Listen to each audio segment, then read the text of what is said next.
Eccoci qua, welcome everybody. I just turned on the live stream. Con te Gnomo and con te Opossum. Voi? So as always, we gonna wait a few minutes to see the first people coming and joining our live stream. And today we gonna cover a new topic. It's a new episode of the Damanhur Talks, and we're gonna talk about the human being, the body, and the subtle dimension and the subtle bodies of the human being. And of course, we're gonna cover also some, let's say, topic connected on how to use all this knowledge on our daily life. As always, you are free and very welcome to write all your questions in the chat. So if you are from YouTube, you just find the comment section. If you are from your computer on the right, if you are from Facebook, you just can comment under the live stream. And so we can also answer, read your questions, and so on. So it's an open, let's say, conversation with all of you. And for those who are following us from YouTube, please remember, as someone is already doing, to put a like on the video, on the live stream, to subscribe to our channel in case you want to be in touch with us also for the next live streams. And also if you want to share at the end of the episode this content, this video with all your friends, you are of course free to do it. And I mean, you can also help us to reach new people if you like this conversation and this moment. Okay, so I'm starting to see that some people are joining us, so I think we are almost done. And I start to introduce the topic of today, and then I will, Gnomo, go with the first question with you. And as I was saying before, for those who are joining just right now, today the topic is the human being. So we're gonna talk about the human being, the body as a three-dimensional magical sign, and how can we use all this knowledge in our daily life to change ourselves and our life into our daily routine in what we do every day. So I will start with this simple question, and I will start with you, Gnomo, asking, when we talk about the human being, what do we mean from a magical and a spiritual perspective when we say a human being? How can we explain what is a human being from a spiritual or a magical perspective? Let's start. Thank you very much. First of all, I think it's very important to point out that we came from thousands of years where the thought was guided to a specific direction, amplifying very much the idea of a body as an object, the idea of everything all around us as an object. So today, it's not so easy to think about our body as a spiritual sign with many dimensions. But this is maybe one of the most important knowledge we have to achieve in order to be able to express the potential of human being. To understand step by step, day by day, also with some very simple practice we can apply, how powerful is our body and us, especially because the body is a gate for the soul. And this gate permit us to exist in the moment and in the only moment, in the only place we can really exist and act, that is the present. Of course, this is only first, touch of the topic. It's a little bit larger. Yeah, under a particular point of view, we follow normally it is said that the human being is a physical, as Gnomo introduced, a physical creature. who has also a spiritual part. So it is a spiritual experience who has also spiritual thought and so on, the power of creation and so on. In our idea, and I have to say, I have to add in all the traditional ideas, the human being is a spiritual experience inside of a material world, inside of a material body. So in this way, we can say that the human being, it is a part of a God, a part of a divinity, a part of a spiritual experience, which has maybe much, much more millennia than we can know or than we can notice around what we normally study or we normally read on books.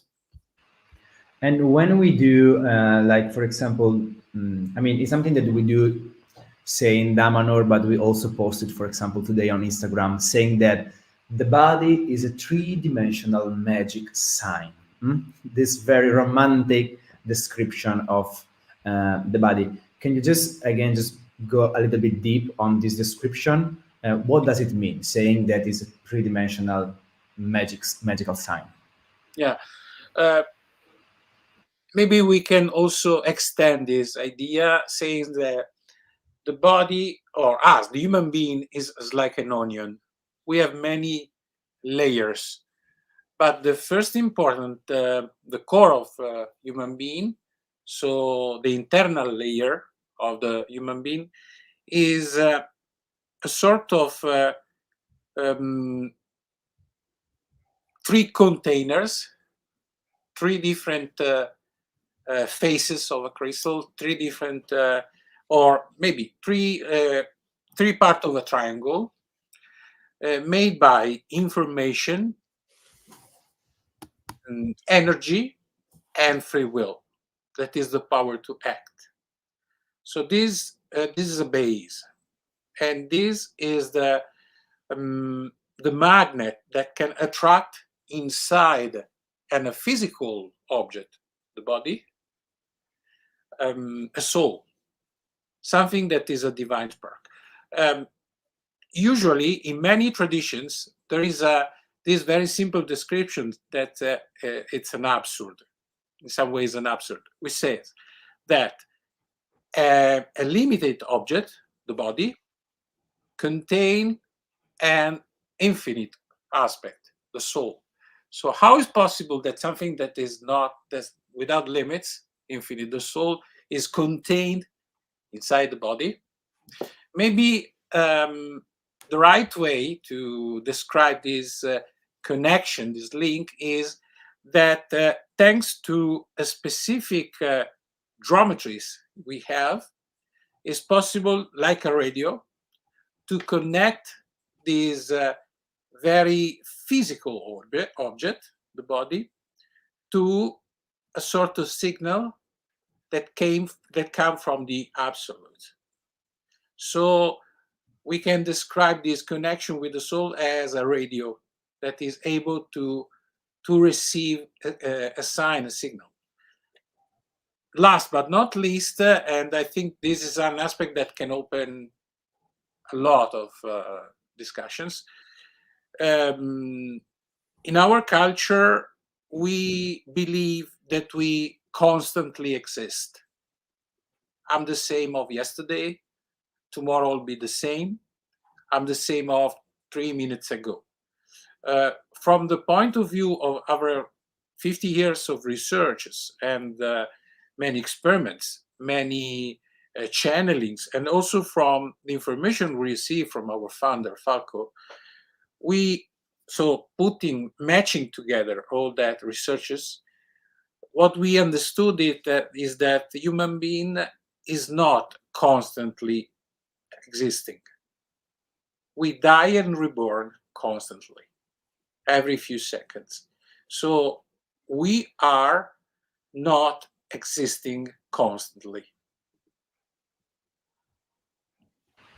So sometimes we appear and sometimes we disappear. I mean, we imagine that How our does it breath, work? imagine that our breath, the rhythm of the breath, this opening and closing, extending and contracting of us, is a sort of wave that permit us to disappear and appear in terms of, in this case, in terms of consciousness. But if we look at the particles, if we look at the atoms, if we look at the aspect of the quantum mechanics, also talking about matter, the matter is constantly existing and not existing, existing and not existing. So the universe is constantly redesigned again and again, constantly. Okay. Matter with a specific speed that is so fast that we can perceive this stop, this stop and restart. For us, it's constant, like the video on the computer. We see a film, we see a movie, we see a video, but actually it is a huge amount of different frames. Okay, so also for our consciousness is the same. We are an amount of frames every few seconds, and if we understand this very important secret in the bottom line of everything, something can change in our mind. A click is possible, a gap is possible in order to jump to a different level of consciousness. Thank you, Gnomo. Opossum, you want to add something about this conversation about this topic specifically? No. It's very precise idea of our philosophy around existing of the human being and also of the animals too. Yeah. So since today we receive a question that I want to introduce with another question. So I just want to remind for the people that are now following us, just feel free to write all your questions right now in the live chat so we can also face all your questions. So, okay, can we consider the human, let's say, body right now like a high level of a specific technology? Could we define it as a very, very particular and accurate and high quality technology? What do you think?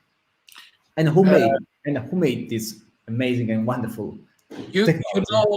know that this is a dangerous topic because It's very dangerous right now, but we need to talk about it yeah. somehow. First of all, if we can ask the same question to a doctor, and I think that many doctors can describe us the body as the most complex object that ever existed, but not only our body, so everybody, every kind of body, like whale or an elephant. So the biological system is still not completely understood from biology and science. There are many aspects of biology, and they are all connected with water. That is a huge topic because when will be understandable the real aspect of water, the physics will completely change. Like the jump we had with quantum mechanics and relativity will be another very big jump, okay, connected to the real power of water. And we are for the 99% in amount of different particles made by water. But for the biology, is still completely not understandable why we are different from 60 kilos of water. But the only difference between 60 kilos of water and a body is 1%. Okay? What is the difference? The difference is that the body is complex. So it's made by informations ordered in a specific way. Okay? And this aspect is also strongly connected with arts. Opossum can describe us how important is art in terms of something that can trigger, that can touch the people, amplifying emotions. And this emotion can also amplify our power to inform our body, changing the body, creating effect on the body. So it's all connected with it. Okay. The body is very complex, and this kind of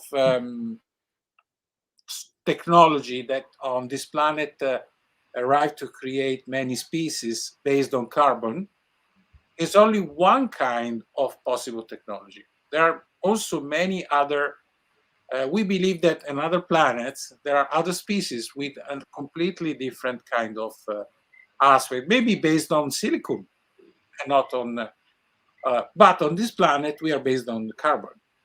Okay, and we are not at the end of an evolutionary sequence. We are in the middle. We are still changing. Of course, there are many dangers today because we have in front of us many different possible directions. But this is another topic, maybe for another For another bit. episode. No, Gnomo, thank you so much for your answer. It's very clear what you said, and you also mentioned the artistic point of view, so the artistic side. And I think Opossum, this is a good assist for you to start to add something about. Okay, you can start also from the question that I asked to Nyomo. So, do you think and feel that the human being and the human body is a very high level technology, like better than a MacBook Pro or of the last artificial intelligence that we do have on the market? And then add, how can the art and the artistic experience be part of, let's say, this conversation that we are facing right now? Personally, I think that the artistic values, the artistic power of creation is a power which is strong inside of the human being, because it is the power to create something with thought and with imagination. So I'm not a scientist, even I'm not a biologist. I could speak about scientifically about colors, pigments, or painting or artistic techniques. Anyway, what I'm seeing in this age is that the human being, it is how can I say, on a two-way road. One is to maintain what the human being has inside as a spiritual principle, and the other one is to how can I say, give away this spiritual part, because the human being recognize himself only as a material body. So it could be a blasphemy, because, under my point of view, obviously, because I think that just a material body could not invent, for example, the contact with a god, or the contact with a spirit of the nature, or a contact with the ancestors, building a cathedral or a temple, or a nation based under specific constitutions. So, under my point of view, is I have to say, strictly connected with my personal race, which is the human race. So it is true that maybe a very precise and incredible, perfect machine could make operation better than me. It's possible, but it is another race. So I would like to say that I stand for using technologies and even more strong technologies or futuristic technologies when in this particular age the human being has the I don't know the word, Driver, the drive driver. can drive this kind of Got to be technology. Yeah. That's Yeah. it. Okay. So it's true, Yeah. man. Maybe in the future our body will be different because we will be with different eyes, or else because the weather changes and epochs, the ages change all over universe, also on the Earth too. But in this particular age, I think that we must stand for the human being as we know it, making it better in the way of sharing, for example, knowledges with others. And so we thank you, Opossum. Let's now touch this specific point because we know that the human being has a subtle, let's say, anatomy in it, around it, okay, all around. So we have many bodies, some geometries, inner senses, AdonajBa, microlines. So now I'm just saying some of them. So we know that if all these parts would be, let's say, as physical as the human body is, we could see very different human being around the city during the day. But Gnomo, so let's go back to you. How can we explain, so from the Damanhurian perspective in this case, the subtle anatomy of the human being? Okay, just to give us an overview of how the Damanhurian consider the human being from a subtle point of view. Yeah. First of all, I think it's important to understand together what we mean when we talk about dimensions. We start from the idea that the creation of the universe, the starting of the universe, was possible because the universe was one, so was an absolute, was unique. We can use a lot of different metaphors. So eventually was one. So, and God was absolute. How is possible for God to create something new? It seems like absurd. Because if I create something new as a God, I was not absolute. But reading the more than 600 different myths all around the world, we always found the same trick, the same technique to create. To create means to divide themselves. God divide themselves. So one is the biggest number. And every new division, so every new creation, is one division of one, okay? 0.0.5, 0.1, in smaller and smaller pieces. That's why in all the traditions, sorry, I have to prepare my my answer with some element, okay? So dividing again and again, we have smaller and smaller pieces, and that's why in all the myths, in the moment when God create the universe, he fall down and he left his own complete consciousness. So God stopped to be absolute and start to search the way to come back to be absolute inside the creation. Many myths, they describe always the same story. It's something we can find also in the myth of Lucifer. Okay, he need to enter into the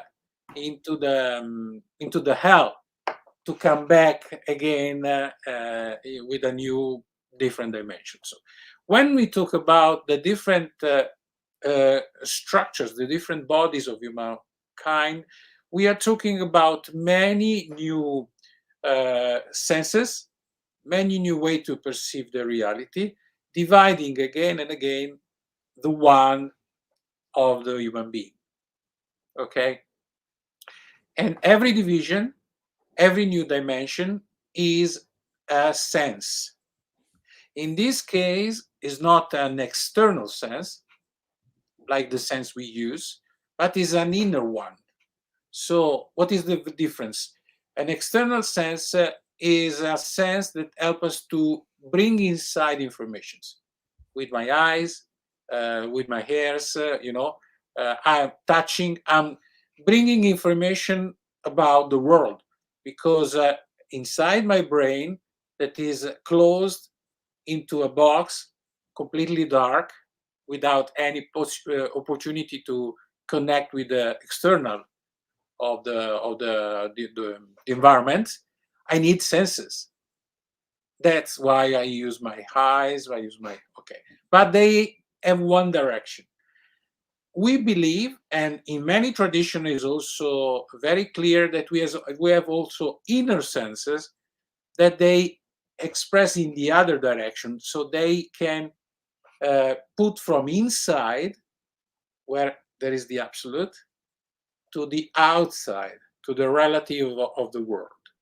And so the inner senses is a way to describe that, amount of diversity. There is also a physical in some way, physical projections of these very specific geometry.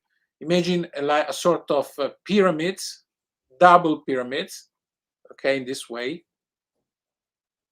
And also another tube in the middle. So it's a very long sort of multidimensional object that are subtle geometries of human being. They represent other senses with a speed that is higher of the one that we can handle with our external senses. With the external senses, we have a specific range of perception, from 20 to 20,000 hertz. It means that everything is down to this frequency range, and up to this range, it's completely transparent for the external senses. But the people that they are able to discover and to use the inner senses, and a bigger universe start to be completely visible with many different other options. I want to do a last example, okay? It's like to have a small garden outside of your house, okay? And like me, you don't know nothing about plants. So this garden is very small, and for you is few square meter of, a place where you can put a chair for the summer to drink something and so on. If you are a person that is an expert about plants, this small garden become a universe. Where you can put a lot of different plants, of course. So the same space, if you have more information, if you have more knowledge, it's larger and larger. Also human being. Opossum was pointing up something very important, that we believe today, we as human being, we are generalizing, very sorry, but as human being, we believe that we are a body, so we are an object. It's a culture, okay? That's why people kill other people for an iPhone, because they completely forgot that we are not an object. So an object for another object. I kill you because of an iPhone, okay? The same value. But if you start to perceive human being something more complex with many dimensions, everything could completely change. And we can do a step every day to reawake this knowledge. That's why, for example, go. That's why, for example, in the Kabbalistic tradition, there is the division of the one which is the entering of the spirit inside of the matter, where all the scheme of the Kabbalistic tradition, it is an expression of the spiritual part of the spiritual human being inside of the world of the matters. So every Sephirot has, just to make a traditional example, has something of archetypical knowledge inside of it. And so the human being in this representation is a material part, obviously, why not, with a spiritual division of the one inside of the Kabbalistic representation, which is the famous tree of life, which is also connected to the Vedic and Indian experience. As Gnomo noticed, many myths of the, how can I say, entering of the spiritual part inside of the world of the form is a myth where the spiritual part enters inside of the world of the forms. For example, the famous gospel, the famous Indian gospel, as they call it, the famous Bhagavad Gita. It is a story where it is a the sacred text where there is the only divinity incarnating itself inside of the world of the forms.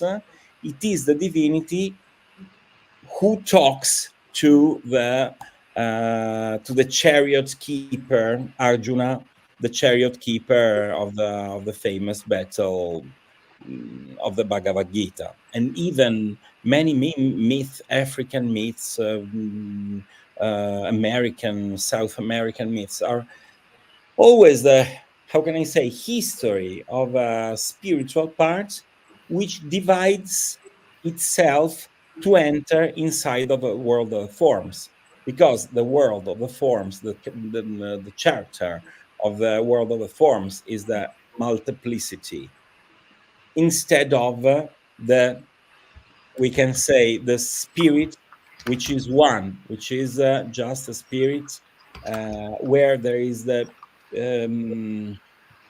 unite part of us outside of the world of the forms.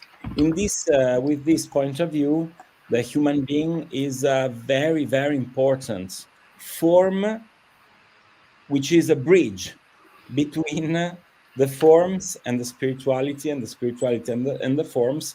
That's why human being has the inner senses Gnomo talked about before, because it has it has inside of him, inside of her, I have to say also, Yeah. the archetypical senses inside. And talking about, for example, the chakras. So in many tradition, it's well known that the human being has chakras, has many bodies, but even some geometries around around the bodies. So I'm just asking, just trying to also introduce new topics. In the Damanhurian philosophy, do we talk about chakras, for example? Do we talk about some specific geometry around our body? And some philosophy do tell like hundreds of different subtle bodies. Some others just make it much more simple with 3 or 4 or 5 subtle bodies. Can you just both introduce a little bit more, starting from the chakra that I think is the most famous and mainstream all over the world about this topic? And then I just remind to all the people are watching this live stream, feel free to write your questions. Yeah, you can go Gnomo, and then Opossum you can add and so on. Yes, of course. We study constantly the relationship between chakra and our evolution and our energies. We completely agree about the existence of chakras. We also made the Damanhurian words to describe the chakra using the Damanhurian secret language, AdonajBa. Okay, that means the same, is related with energy and information. We have again to come back to the idea that we have two different aspects. Okay, the physical world, the world of senses, the world of forms, the material worlds that we are experimenting in one life, connected with the three-dimensional, four-dimensional aspect. So, okay, so width, height, deep, and time.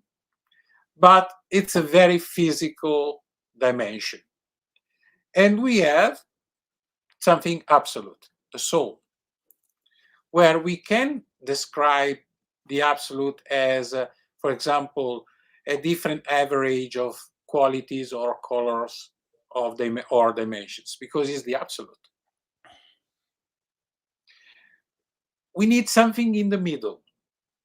That's why subtle energies and subtle bodies exist.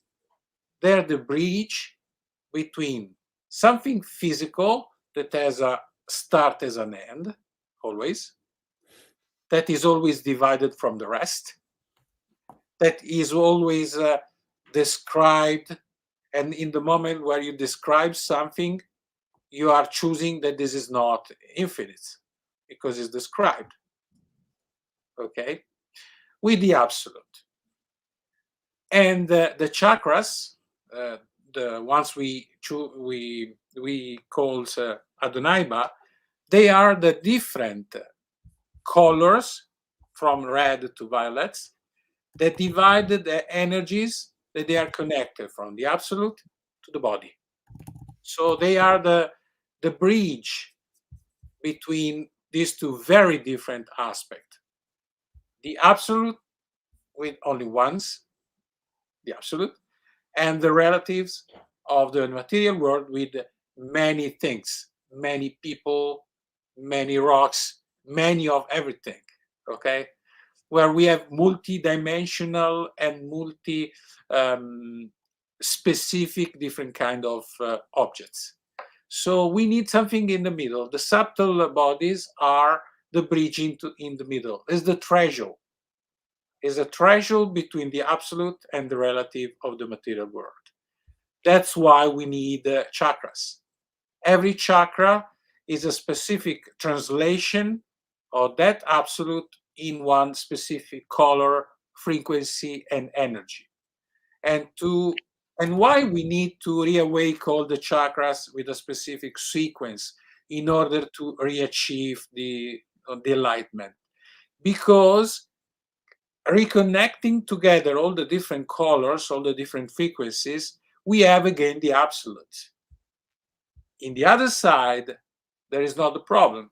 There is only the absolute. But here, because of our mind, because of our culture, because of our physical world, we always need to describe something in order to understand. We always need to design something. We only need to divide something from the rest to understand it. I can't understand the chair if in my mind I don't realize, I don't create the word the chair. That means the chair is only this object without anything else. We need to divide in order to understand. So that's why we need to divide one energy of the absolute in many energies with many colors. But we need to bring together all that energies. That's why inside the diversity, we have to bring the diversity with coherency in one object again. We call this procedure evolution or spiritual path or mission. Or mission. I add something to you, Opossum, starting with your answer. So, since we are more or less at let's say 40 minutes of our live stream, taking all this knowledge and information that we have shared today, so the chakras, the subtle bodies, the technology, and so on. how this make a difference in your daily life? So knowing all of this information, all these, let's say, conditions, how these affect your daily life, starting from your own experience of what you're doing. I mean, starting really from what do you live and how do you perceive all these conditions.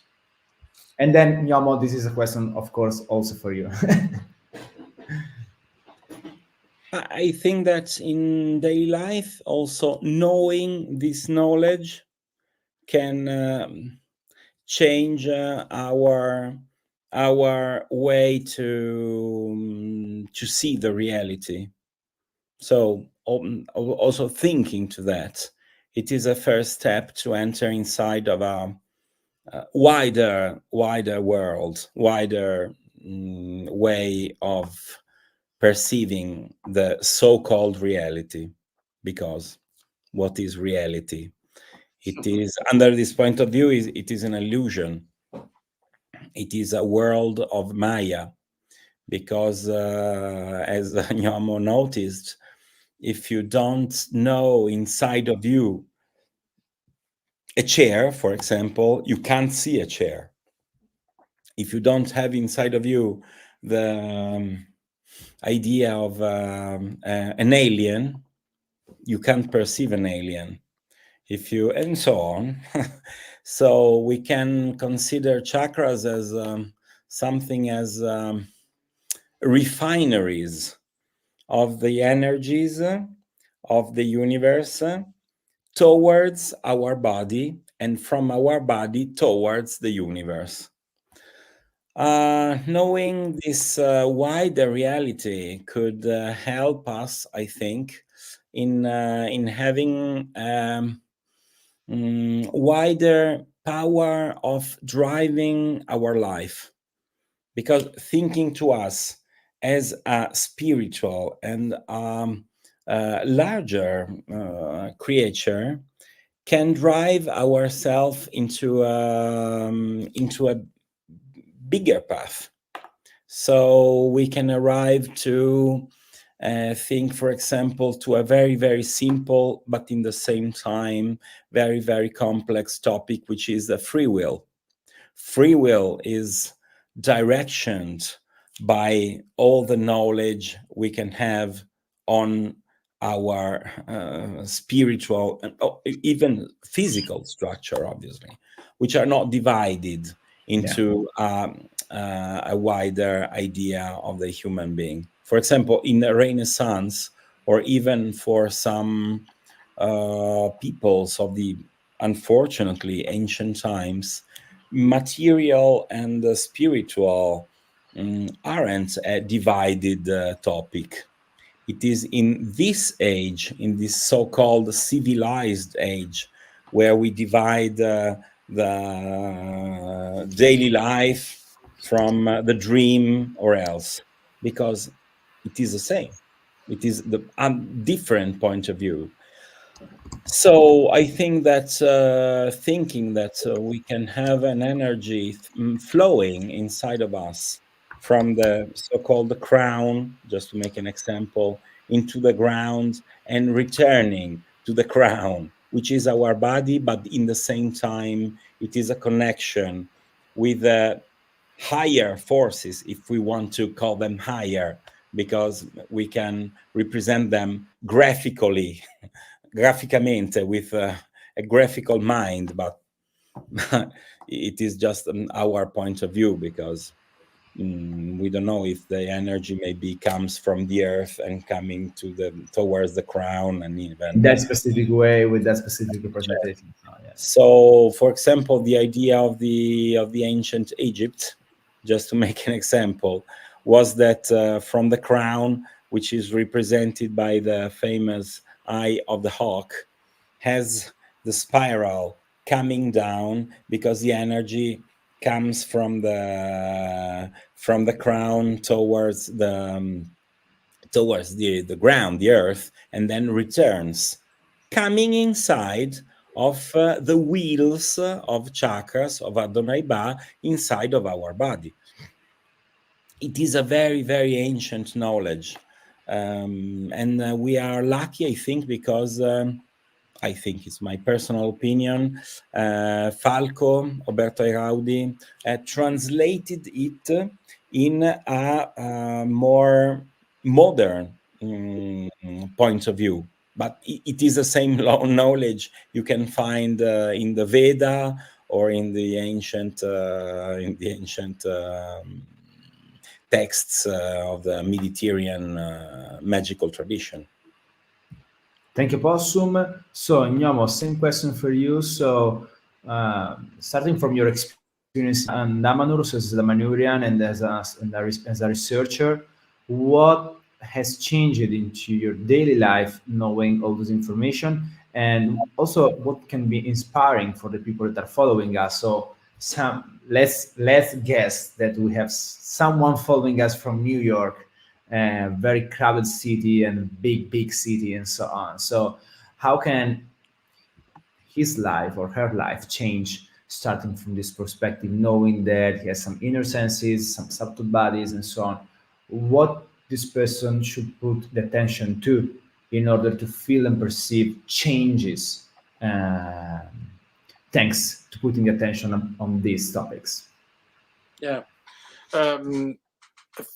I will answer about my personal experience first, and after we will talk about this modern world that is so schizophrenic and frenetic and fast, maybe too much fast for the people. So we need some tool, we need some element in order to understand how not to be completely, destroyed by the speed of the daily life.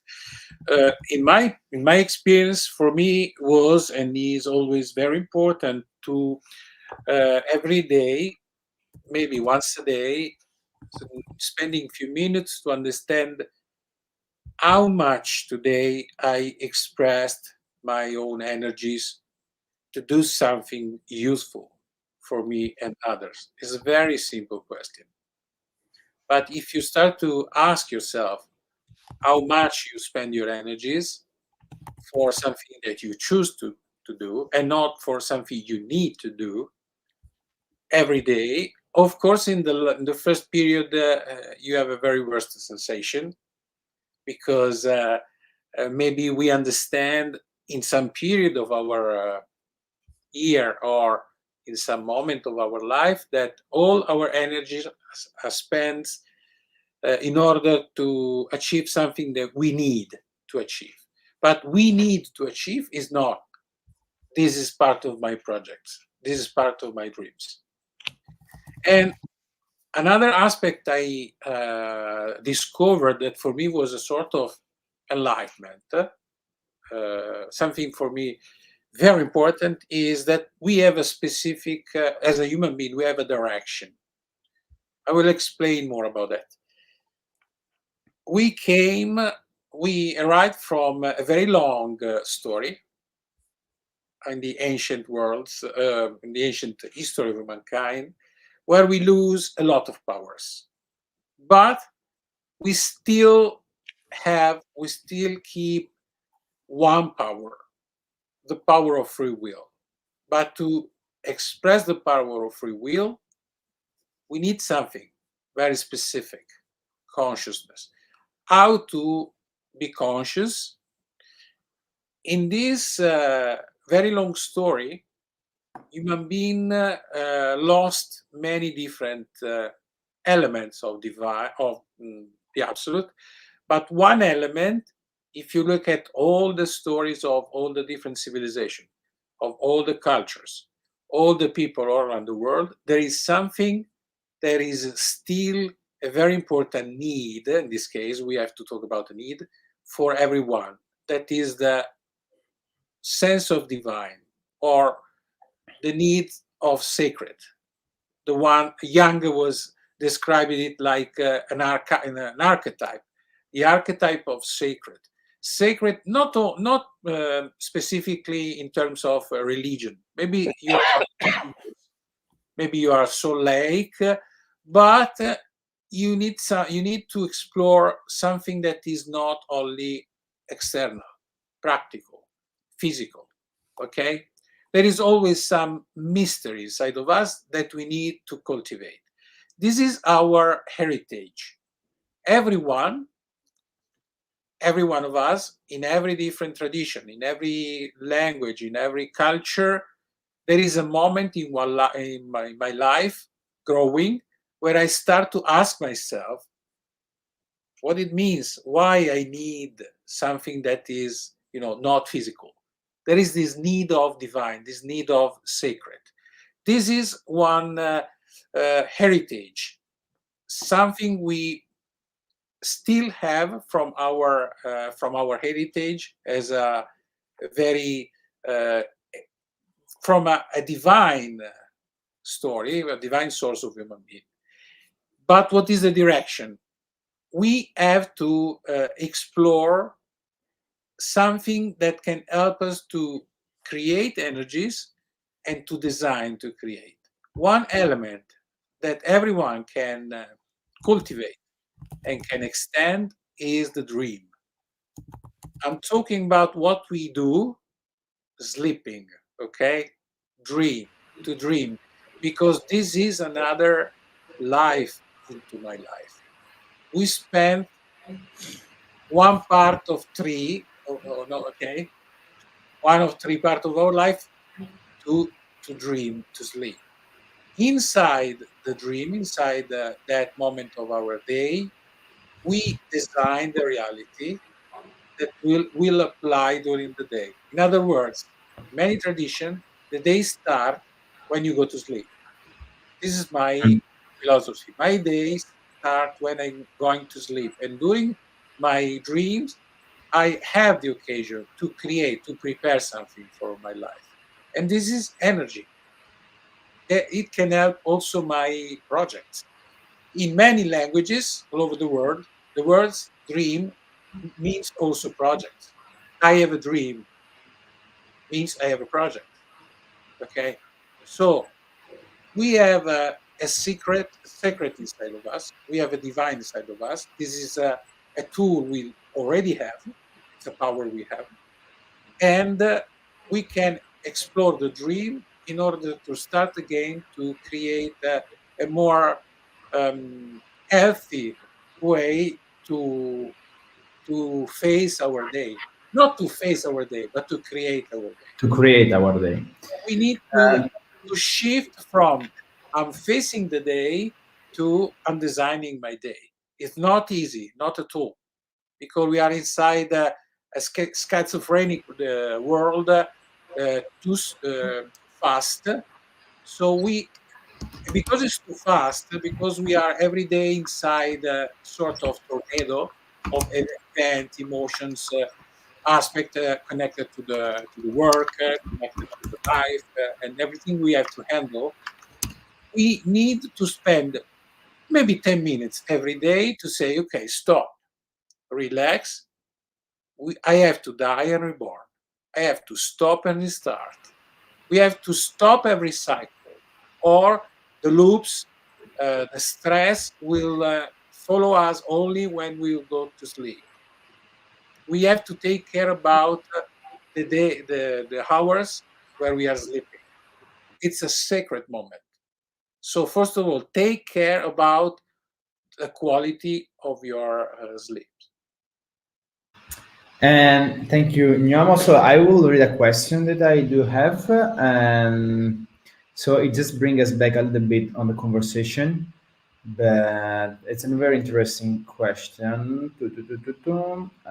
Here it is. So how can we still have illness although we have so high level of science and technology? And I think we can connect this question also to one of the past questions that we've seen when I ask you, so is it the body and the human being really in a high level technology, high quality level technology or not? So how can we still have, let's say, illness as this person was asking to us? I thought we have so high level of science technology, and I would add, I thought this let's say, creature, this technology, it seems to be so perfect. Opossum, Gnomo, you can start Gnomo, and then Opossum, I mean, you are free to answer. So illness is it's a very important, also delicate topic, because we don't like it, but every kind of problem is always also for us the opportunity to think about our life, to think about our evolution, to maybe to slow down a little bit, because every problem, every disease always is slowing down us. Most of the disease have the effect of slow down us. This aspect can help us to come back to a more, seems like absurd, but to a more healthy way to perceive myself, because I'm not running. Okay?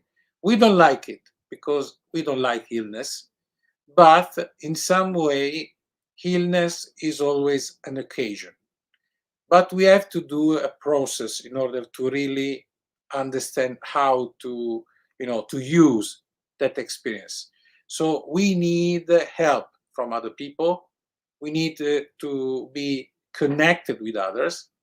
For example, with the healer, spiritual healer, doctor, friends. So imagine many people that they can help us to change our point of view in order also to change the illness, the disease.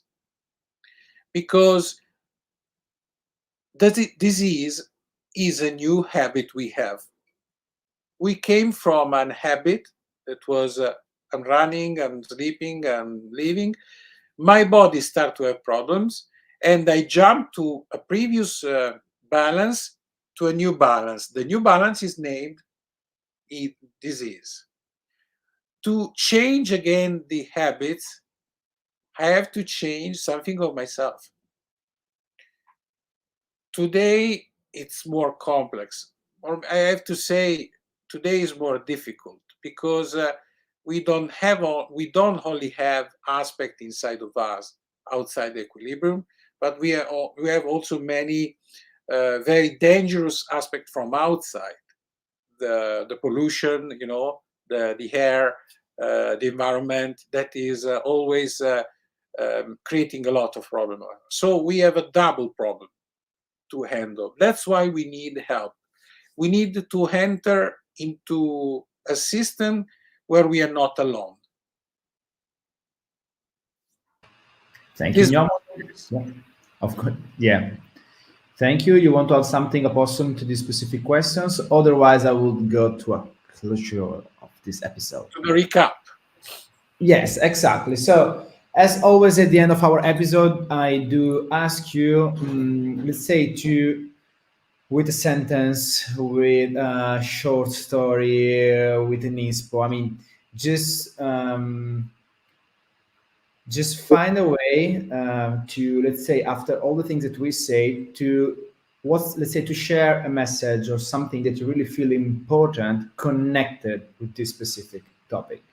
That it can start from your experience, it can start from a philosophical point of view, but today we spoke about our body, ourselves as human beings, all the subtle dimensions, all the spiritual potential that we do have, and how can, let's say, all these things can improve our life, can help us, let's say, to expand our consciousness, and so on. So when we do close, as if it's a kind of game play between us, just decide, let's say, something that you really care to keep on this episode and to share now that we are at the end of it.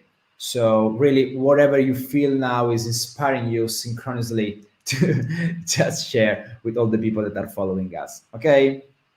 Okay. So go on, and then Opossum, think about it. Yeah, I think that we have to remember every day that we are not existing continuously. We are constantly dying and reborn.